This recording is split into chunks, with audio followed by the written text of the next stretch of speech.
আসসালামু আলাইকুম। এই ট্রাভেলে আপনাদের স্বাগত। আজকে আমি প্যাকেটের উপকরণ দিয়ে ঝটপট শাহী ইলিম তৈরি করে দেখাবো।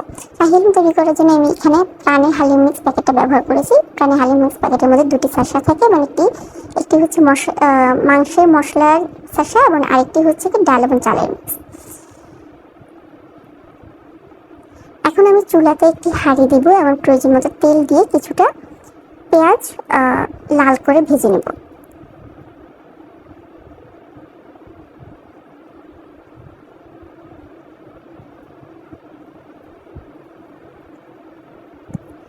লাল করে ভেজে নেওয়ার পরে আমি কিছুটা পেঁয়াজ তুলে নেব, কিছুটা রেখে দেবো শেষে ব্যবহার করার জন্য বেরেস্তার মতো করে, এবং বাকিটুকু আমি এখানে ব্যবহার করে ফেলবো।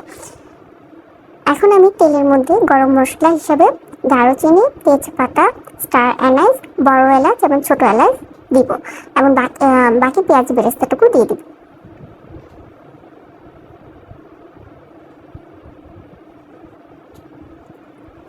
পেঁয়াজ বেরেস্তাটুকু দেওয়ার পর আমি এখানে বাটা মশলা ব্যবহার করব। বাটা মশলা হিসাবে আদা বাটা, রসুন বাটা এবং পেঁয়াজ বাটা ব্যবহার করব। কিছুটা পানি দিয়ে দিব যাতে মশলাটা পুড়ে না যায়।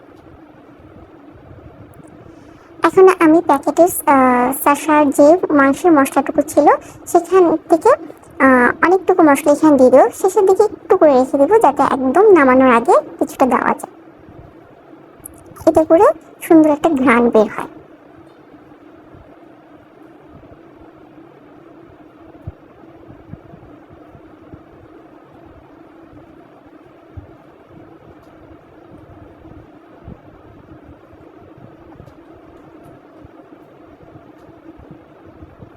ভালো করে মিশিয়ে দিব।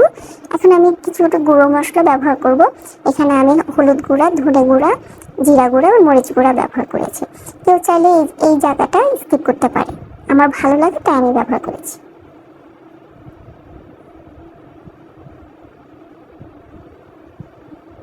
ভালো করে মিশিয়ে দিয়ে এখানে আমি কিছুটা পানি দিয়ে যাতে মশলাটা পুড়ে না যায়, তো সামান্য একটু পানি দিয়ে এখানে আমি মাংসটুকু দিয়ে দিব।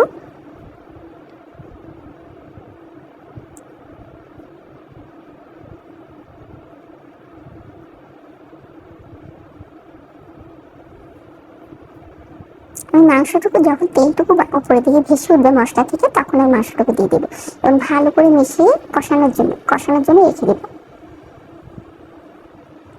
ভালো করে মশলাটা মাংসের সাথে লেগে গেলে এখন আমি কিছুটা লবণ দেবো। আমার মনে হয়েছে তার সাথে যে পরিমাণ লবণ আছে সেটা আমার জন্য পর্যাপ্ত না, তাই আমি একটু লবণ দিয়ে দিলাম। এখন আমি মাংসটা সিদ্ধ হওয়ার জন্য ফুটন্ত গরম পানি ব্যবহার করব।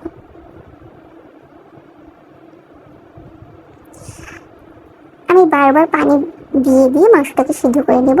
এখন অন্য একটি পাত্রে আমি ডাল চালের মিক্সড এবং ডাল চালের মিক্স ফুটন্ত গরম পানিতে 1 ঘন্টার জন্য ভিজিয়ে রাখবো। আমার মাংসটা সিদ্ধ হয়ে গেলে আমি এই ডাল চালের মিক্সটা দিয়ে দিব, এবং যদি আমার ডাল সিদ্ধ হওয়ার জন্য আরও পানির প্রয়োজন হয় তাহলে আমি পানিটুকু দিয়ে দিব, প্রয়োজন মতো পানি দিব এবং ঘন হয়ে যাওয়া পর্যন্ত আমি রান্না করে থাকবো, ডালটা সিদ্ধ হয়ে যাওয়া পর্যন্ত। এই তো আমার হালিম মিক্স তৈরি। পরিবেশনের জন্য শেষের দিকে নামানোর আগে আমি একটু ওই যে মশলাটুকু রেখে দিয়েছিলাম সেটা আমি ব্যবহার করে দেবো।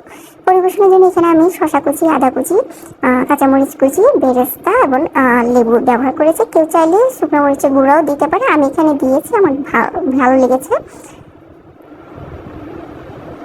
ব্যাস, আমার হালিম তৈরি। ধন্যবাদ।